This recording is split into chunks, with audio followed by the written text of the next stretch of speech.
प्यारे देशवासियों, नमस्कार।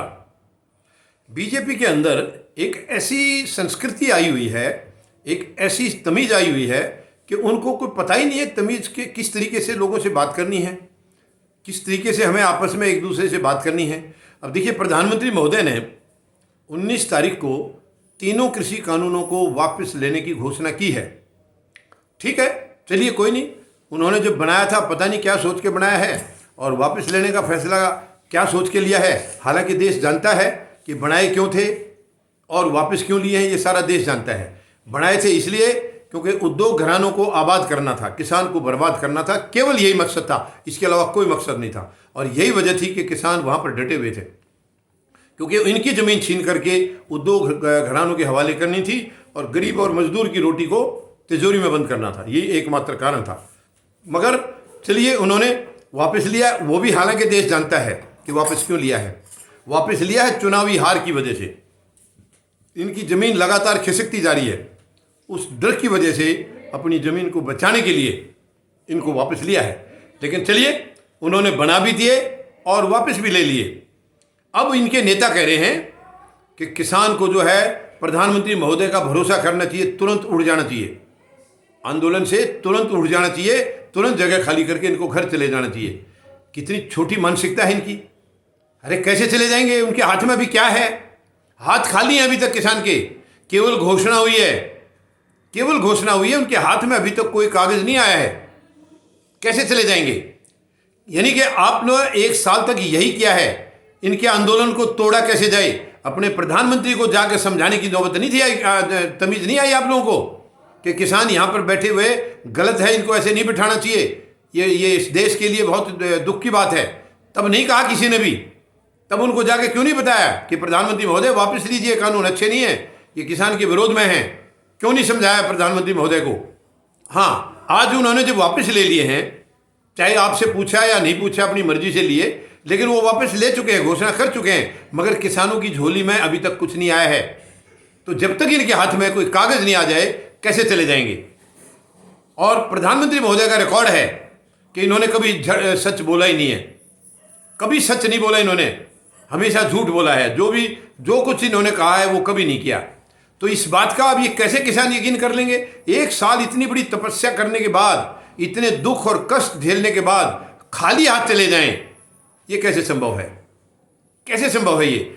फिर प्रधानमंत्री महोदय का पिछला रिकॉर्ड बताता है कि आज तक इन्होंने अपनी किसी भी बात को जो कहा है वो किया ही नहीं है, यानी किसी बात पर खरे उतरे ही नहीं है। तो ये केवल घोषणा लेकर के क्या लेकर जाएंगे? यहाँ से खाली हाथ जाएंगे। और इसके अलावा एमएसपी का जो कानून है, पहले दिन से बता रखा किसानों ने, वो भी लेना है। उसके बारे में प्रधानमंत्री महोदय ने कानून वापस लेने की जब बात कही है, एमएसपी का वहाँ पर कोई जिक्र नहीं आया। एमएसपी के बारे में ना कोई आश्वासन है, ना कोई एक्शन लेने का अभी तक कोई भी रोड मैप इन्होंने बताया है।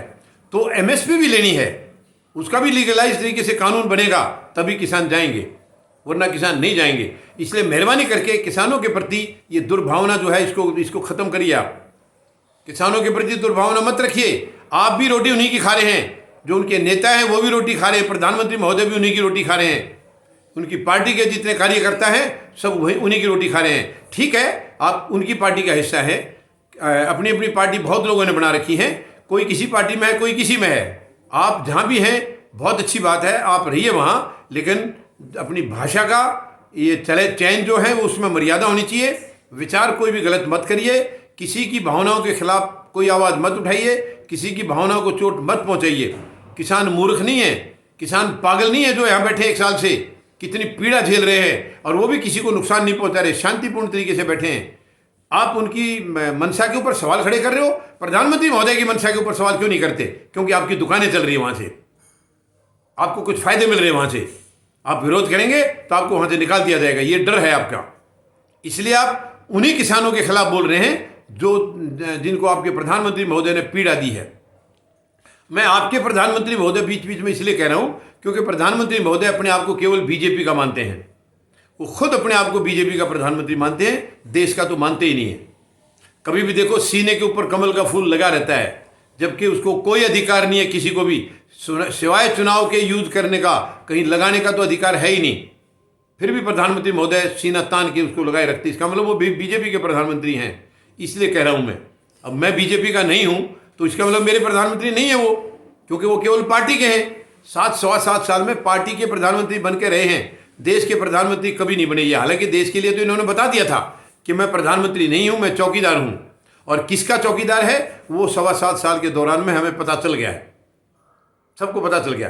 तो मैं निवेदन करूंगा बीजेपी के कार्यकर्ताओं से, मेहरबानी करके किसान के खिलाफ एक भी शब्द गलत ना बोले। किसान आपको भी रोटी खिला रहा है, उसने कभी नहीं कहा कि जिस बीजेपी ने इनको पीड़ा दी है, तकलीफ दी है, उनको हम रोटी नहीं देंगे, कभी नहीं कहा इन्होंने। ये रोटी सबके लिए पैदा करता है। किसान कभी भी जाति और धर्म की बात देख करके उनके लिए काम नहीं करता है। किसान मानवता के लिए काम करता है, सबके लिए करता है, इनकी तरफ से कोई भी हो, किसी जाति, किसी धर्म या किसी भी पार्टी का आदमी हो, किसान ने मेहनत करके उसको रोटी खिलानी है, उसकी भूख मिटानी है। यह है किसानी धर्म। तो मेहरबानी करके आप किसान की जो कष्टों के ऊपर इस किस्म के प्रहार ना करिए, ये बहुत गलत है। कैसे विश्वास कर लेंगे? आप अपने अंदर झांकिए, आप विश्वास कर लेंगे? कोई आपके साथ कोई झूठ बोल दे, दोबारा आप विश्वास करेंगे? तो वो तो भुक्तभोगी है, किसान खुद झेल रहे हैं, इन्हीं की कही हुई बातों की वजह से झेल रहे हैं। प्रधानमंत्री महोदय ने कहा था 2022 तक दुगनी आमदनी करेंगे। कहां से करेंगे? ये 1 महीना बच गया, 1 महीने में क्या आसमान को उखाड़ के लाएंगे प्रधानमंत्री महोदय? कहां से करेंगे दुगनी आय? तो ये भी एक जुमला साबित होने जा रहा है। पहले जितने थे बहुत सारे जुमले इनके साबित हुए हैं, और एक और जुमला भी हो जाएगा। दिसंबर महीना खत्म है, 2022 आ जाएगा और वे दुगनी आय जो थी वो भी नहीं रही, आधी भी नहीं, उससे भी आधी हो गई है। तो कहां से दुगनी करेंगे? ये सब जुमले थे, सब जुमले थे। तो इन सब बातों से पता चलता है प्रधानमंत्री महोदय हमेशा झूठ बोलते हैं, हमेशा जुमले फेंकते हैं। तो ऐसे में इनका कैसे यकीन किया जाए? धन्यवाद। जय जवान, जय किसान, जय हिंद।